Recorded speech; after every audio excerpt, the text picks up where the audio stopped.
Brent, how you doing, man? I'm doing well, gentlemen. Thanks for taking the time out of your day. Hey, we're off to a good start. You've called us gentlemen. That probably won't stick around too long.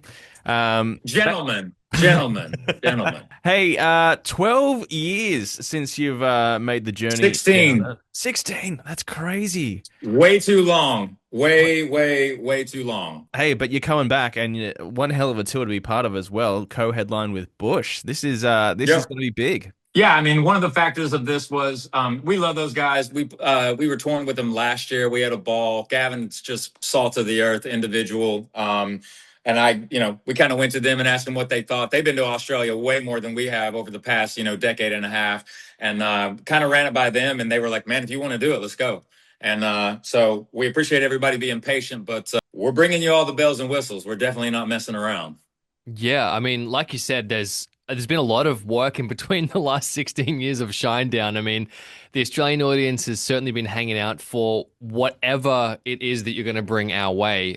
This tour is, I'm sure, going to be sculpted by all the work that you're doing at the moment. Some massive, massive dates. Are you planning on sort of, I guess, honing it in, putting some new album tracks? Of course, we'll talk about that in a little bit as well. Is it going to be a bit of an amalgamation? Because, of course, there's so many albums that we haven't had toured here. Well, I mean, one of the biggest things is, the band is an international band. So we are, the music has circulated all over the globe. The interesting thing about it is, Warner Music and Atlantic Records, we're the only artist on the label that is on 6 formats. So, I've often said that Shinedown is everyone's band. So you've got 8 records by the time we get there to you all. The new record 8 comes out May 29th. We're touring, your territory in September. But we have 37 singles currently between us, a 24-year history. And with that, the set list is roughly around 22 songs. So we're going to try and give everybody what we believe they want to hear. But at the same time, we haven't been there in 16 years. So unless they travel to other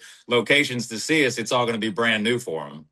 Well, that's the craziest part is that, and like you said, with all of those singles, I mean, what is the record now? I think you guys are over 20 number ones. I think Dance Kid So Dance on was the 20. yes, well, actually, so Billboard charts, we hold the record for the most top fives, the most top tens, and the most number ones, sitting at I think it's 22, and then the media based chart, it's 24 actually. So it's something that doesn't seem real, to be honest with you. Yeah, I mean, how does it kind of feel now that you're hitting numbers into that category? Does it just sort of feel like it's coming no matter what? Do you feel that when you're writing, 8, obviously, you're the primary songwriter of the band, working with Eric and stuff like that. Like, do you kind of feel the weight of those numbers behind you when you're writing the next stuff? It's definitely myself, Eric, Zach, and Barry. It is interesting having a band member that has the skill set that Eric Bass has, because you're talking about a guy that engineers, produces, and mixes. He's in its entirety. He's the producer, engineer, and mixer of Attention, Planet Zero, and now 8. But I mean, the fact of the matter is no, you don't just necessarily think that it's a shoe-in that you're going to get these chart positions. Like, you can't walk. We never walk into a writing session. It took us a year and a half to make the new record.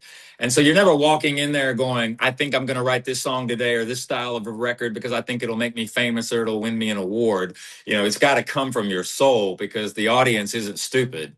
And the thing about us too is, like, we only have one boss in this band, and it just happens to be everybody in the audience. Our fan base is very broad from all walks of life. But I mean, the reality of it is we definitely talk a lot about the human condition.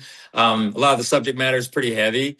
But the reality is, we're also a band that's been talking about mental health for the better part of 20 years. So when you're going in and you're looking at the stats and chart positions and the notoriety, that's never anything that we just expect. You have to earn that. Yeah, for sure. And it's really interesting that you bring up all that this about the subject matter, and I guess the things that you guys aren't afraid to tackle. I mean, you've been super open and I guess just so personable with, your own struggles, your own challenges. And do you feel like that openness was always there for you? Like, when it came to songwriting, was it like a place where you just were able to easily channel those personal things, or did you have to sort of work on that the more and more that you sort of progressed through the band? Yeah, I mean, the thing for me is the one thing that I've always been able to do is I use my voice as an instrument. I've always looked at it that way. But using the instrument is one element of it. You know, when you're a vocalist, and I do consider myself to be a lyricist, but all four of us in the band are songwriters,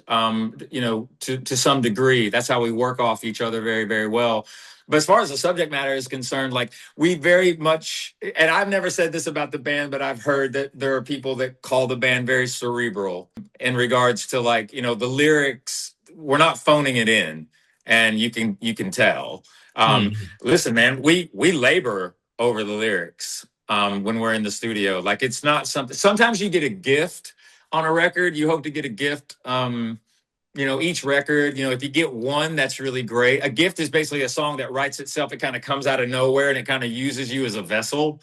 You know, Yeah. I would say that, you know, 45 from our first album was like that. Save Me was another one that was like that from the second album.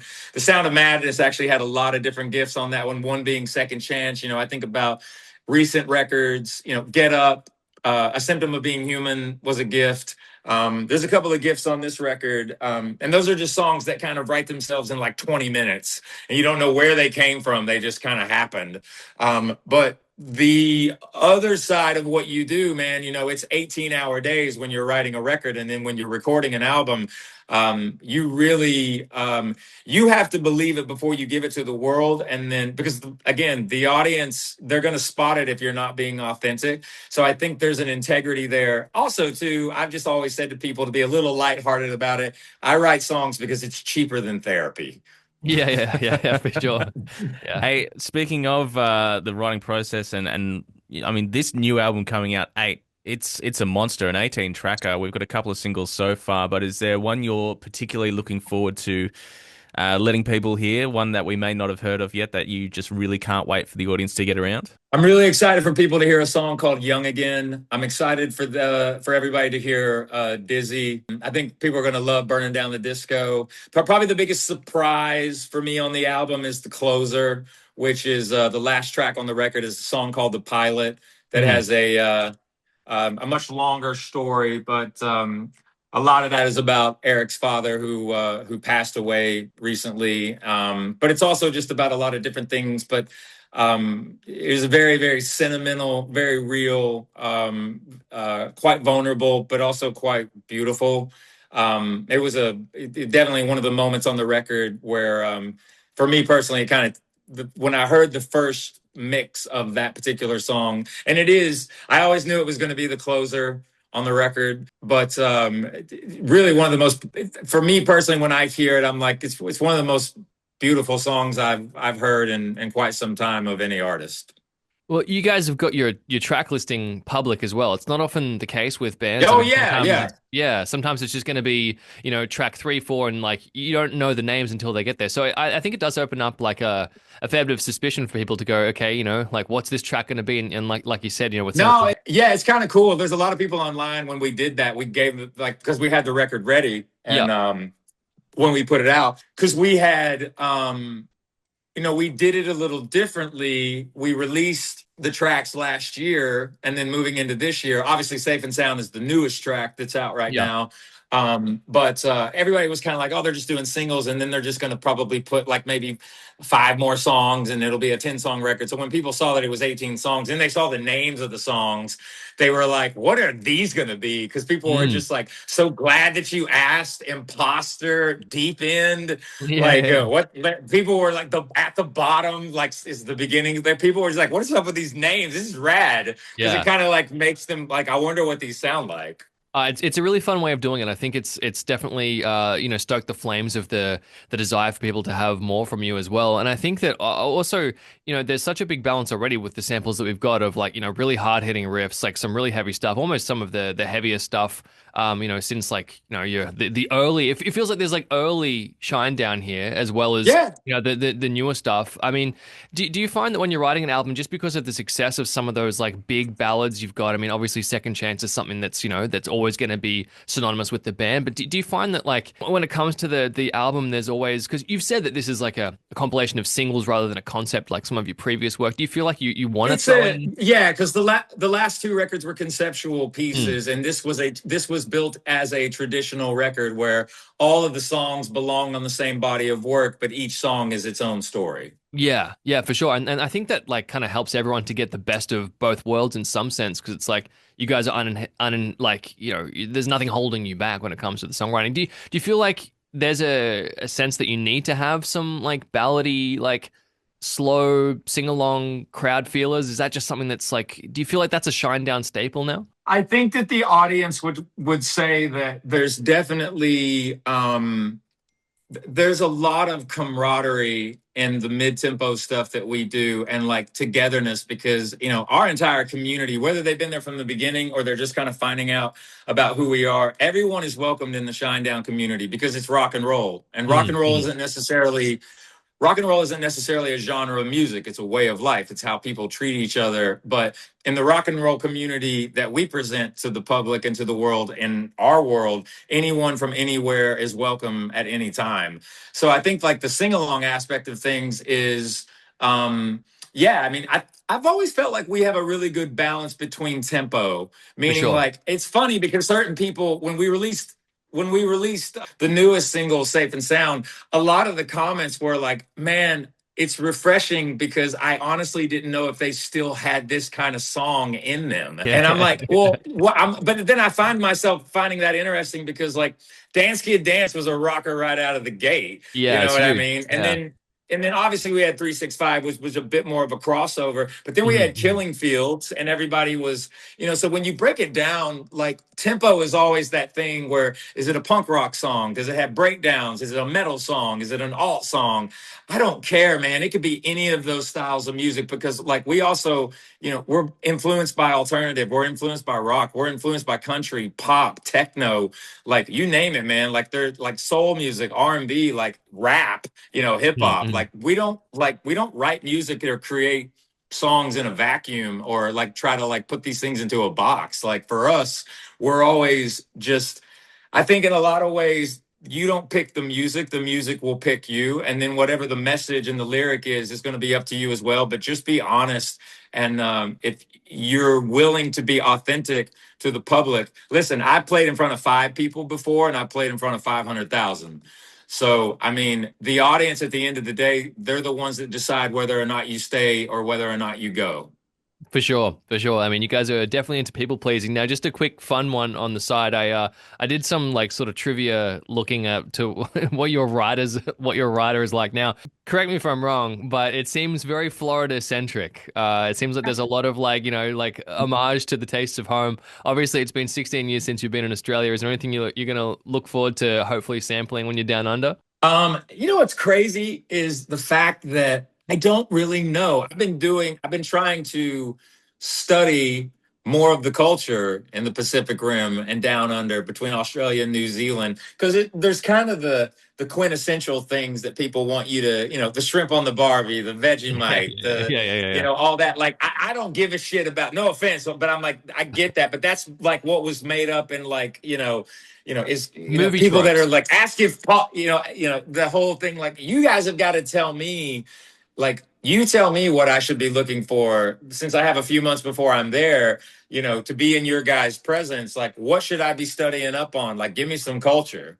Well, I'll tell you what, mate. You are coming in September, and September is a very special time of month here in Australia. It is footy final, so you've got Australian rules football, and you've also got our Okay. a rugby league code as well, and they'll be right in the middle of final season. You'll be here for the grand final, so if you can wrangle yourself a ticket to go to some footy finals, I recommend you do that thoroughly. So that we're like right in the thick of all that. Yeah, yeah. It's our Super Bowl on the last Saturday of September for the AFL, and there's 100,000 people at the MCG. If you can manage to get there, you should be one of them.